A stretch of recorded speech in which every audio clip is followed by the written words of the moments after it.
एक बार माँ सती और भोले बाबा घूम रहे थे, दोनों नंदीश्वर पर बैठ करके चल रहे थे। जब राम जी जंगल में थे तो उस समय में माँ सीता का हरण हो गया, तो राम जी लीला कर रहे हैं, हाय सीते हाय सीते हाय सीते। सती मैया कहती है बाबा ये वही राम जी हैं आपके इष्ट देवता। कहा सती ये मेरे राम जी हैं। कहा मुझे लगता नहीं ये राम जी हैं। क्यों? देखो एक औरत के लिए हाय सीते कर रहे हैं। बोला सती ये लीला है, ये लीला कर रहे हैं। हर चीज के पीछे राम जी का रहस्य था। राम जी ने क्यों पूछा हाय सीते क्यों कहा? लताओं पताओं से क्यों पूछा? तुलसीदास जी कहते राम जी ने क्या कहा लताओं पताओं से? हे खग कुले हे मधुकर सेनी, हे खग कुले मधुकर सेनी, कहो देखी सीता कहो देखी सीता। राम जी कहते लताओं बताओ कहीं सीता को देखा क्या? इस हाय सीते के पीछे रहस्य क्या था? जंगल में रहने वाले संत महापुरुषों ने विचार किया, हमने सुना है राम जी के पांवों में चमत्कार है, पत्थर के पांव लगे तो स्त्री बन जाती है। चलो एक एक पत्थर उठाओ, राम जी के चरणों में डालो, वो औरत बन जाएगी, तो टिक्कड़ बनाने के काम में आश्रम की व्यवस्था बनी रहेगी। राम जी ने विचार किया यदि ये संत आ गए और इनके आश्रम में यदि माताओं का आगमन हो गया टिक्कड़ के लिए, तो आश्रम व्यवस्था बिगड़ जाएगी। इसलिए राम जी जोर जोर से विलाप करने लगे, हाय सीते हाय सीते हाय सीते। संत महापुरुषों ने विचार किया ये सर्व समर्थ राम जी यदि अपनी औरत के लिए इतनी विलाप कर रहे हैं तो हम राम राम करेंगे, ढूंढने जाएंगे उसको। ऐसा विचार करके संत महापुरुषों ने पत्थर डाल दिए, चलो अपने तो राम राम करना ही अच्छा है। ऐसा सोच करके सज्जनों जो है राम जी ये लीला कर रहे हैं, लेकिन सती मैया समझ नहीं पाई उस बात को। वो तो कहा देखो मैं तो परीक्षा करके आऊंगी, ऐसा नहीं हो सकता, ये मुझे लगते नहीं कि ये अखंड ब्रह्मांड नायक है। और सीता मैया का रूप बना करके मां सती जो है राम जी के सामने जा रही है। सीता मैया का रूप बनाकर सती मैया जा रही है, राम जी के सामने आई तो राम जी ने प्रणाम किया, आओ मां प्रणाम। बाबा को कहां छोड़ी आई? सती मैया ने देखा ये तो राम जी है, लज्जित हो गई, नयन नीचे किए और वहां से घूम करके वापस बाबा भोलेनाथ के पास में आई। भोले बाबा ने पूछा सती बता कौन है? कहा राम जी है। भोले बाबा ने विचार किया जिसको मेरे राम जी ने मां कह दिया उसको मैं अर्धांगिनी नहीं रख सकता। और सज्जनों दक्ष प्रजापति के पास में यज्ञ करवाया, ये राम जी की प्रेरणा है। और दक्ष प्रजापति ने यज्ञ किया, उसमें मां सती को आमंत्रित नहीं किया। क्यों नहीं किया? क्योंकि जब दक्ष को प्रजापति की उपाधि मिली उस समय आसन पर विराजमान थे सारे देवता, ब्रह्मा विष्णु महेश इंद्र इत्यादि सारे सभासद विराजमान थे। दक्ष पधारे तो सब देवता उनकी अगवानी में खड़े हो गए। भोले बाबा तो राम राम कर रहे थे, वो खड़े नहीं हुए। दक्ष प्रजापति ने विचार किया सारे देवता मेरा सम्मान कर रहे हैं, ये मेरा जामाता है, फिर भी मेरा सम्मान नहीं है। सज्जनों क्रोध आया और वहीं पर कहा कि आज के बाद में यज्ञ का भाग शिव को नहीं मिलेगा। प्रजापति है ना। और इसी के कारण सती मैया को दक्ष प्रजापति ने यज्ञ में आमंत्रित नहीं किया। लेकिन माताओं को जो है पीहर जाने की बड़ी लगी होती है। हाँ, जब कैलाश पर विराजमान है, सती मैया है, भोले बाबा बैठे हैं, आकाश मार्ग से देवांगनाएं जा रही हैं, मंगल गीत गा रही हैं। सती मैया ने पूछा, बाबा आज ये मंगल गान करती हुई माताएं कहां जा रही है देवांगनाएं? बाबा झूठ तो बोलते थे नहीं।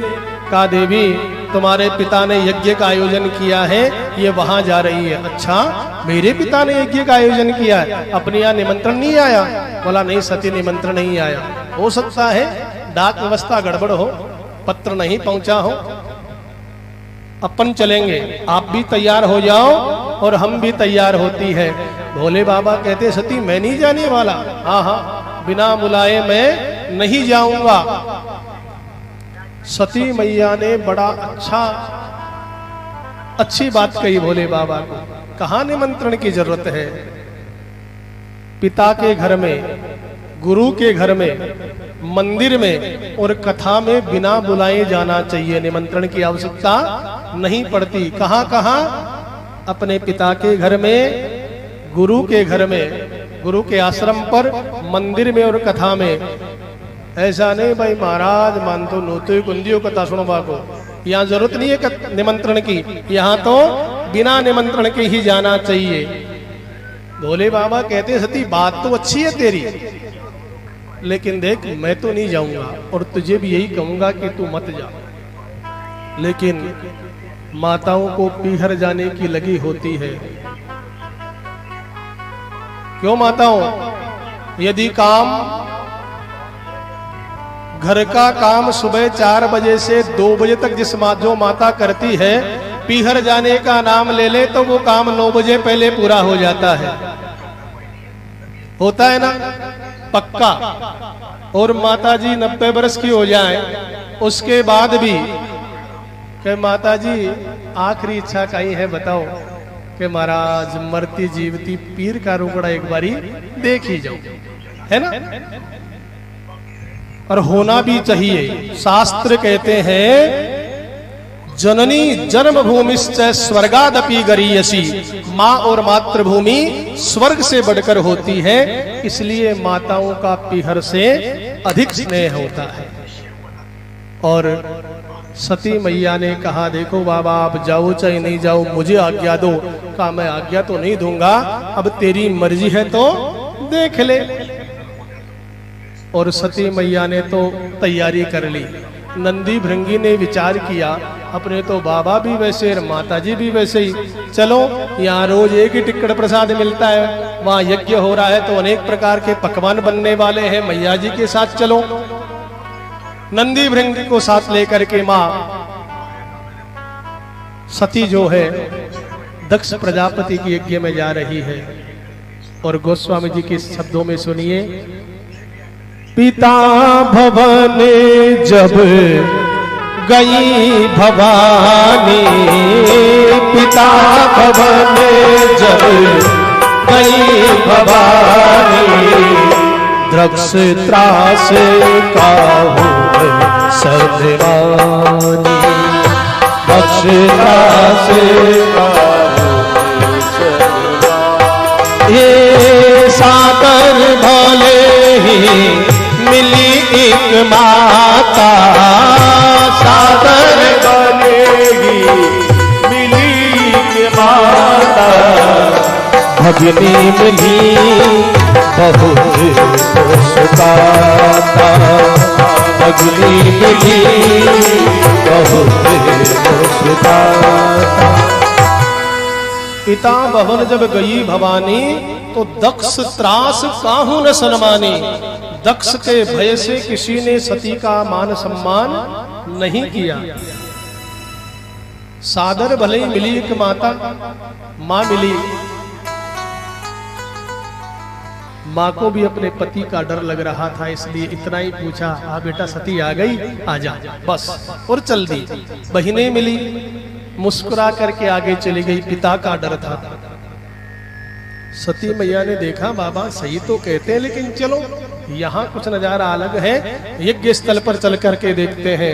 माँ सती जो है यज्ञ स्थल पर जाकर के देखा, क्या सती जाई दे खहु जग जागा, सती जाई दे खहु जग जागा, कतहु नदीक शंभु पर भागा, कतहु नदीक शंभु पर भागा। सती मैया ने जाकर के देखा यज्ञ में कि वहां कहीं भी सब देवताओं के स्थान बने हैं, आसन लगे हैं, लेकिन भोले बाबा का पूरे यज्ञ में कहीं स्थान।